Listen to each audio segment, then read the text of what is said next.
नमस्कार, आपण पाहतात इंडियन पोलीस मित्र भारत न्यूज चॅनल। इंदिरा गांधी स्मृती स्थळाला डॉक्टर सुरेश राठोड यांची अभ्यासपूर्ण भेट। नवी दिल्ली।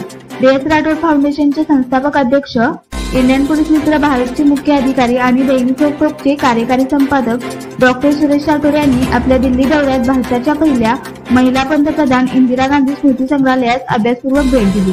यावेळी त्यांच्यासोबत गृहनिर्माण संस्थेचे सचिव राजाराम चौगले उपस्थित होते। इंदिरा गांधी यांचे दिल्लीतील एक सफदरजंग रोड येथील निवासस्थान आज स्मृती संग्रहालय म्हणून ओळखले जाते।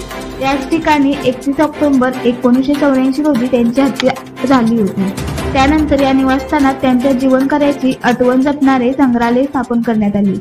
डॉक्टर राठोड यांनी इंदिरा गांधी यांचे राजकीय नेतृत्व, निर्णय क्षमता आणि देशातील दिलेले योगदान याचा अभ्यास केला। त्यांनी सांगितले की त्यांचे धैर्यशील आणि मूल्यनिष्ठ नेतृत्व आज तरुणांसाठी प्रेरणादायी आहे।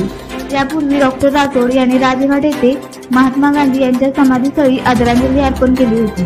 त्यावेळी त्यांनी आपले जिवलग मित्र ॲडव्होकेट डॉक्टर सुशील अग्रवाल यांच्या सामाजिक व राजकीय क्षेत्रातील उज्ज्वल भविष्यासाठी गांधीजींच्या समाधीस्थळी मनोभावे शुभेच्छा व मनोकामना व्यक्त केली होती। अशाच प्रेरणादायी बातम्यांसाठी सबस्क्राईब करा इंडियन पोलीस मित्र भारत न्यूज चॅनेलला। संपर्क डॉक्टर सुरेश राठोड, संपादक 9623420295।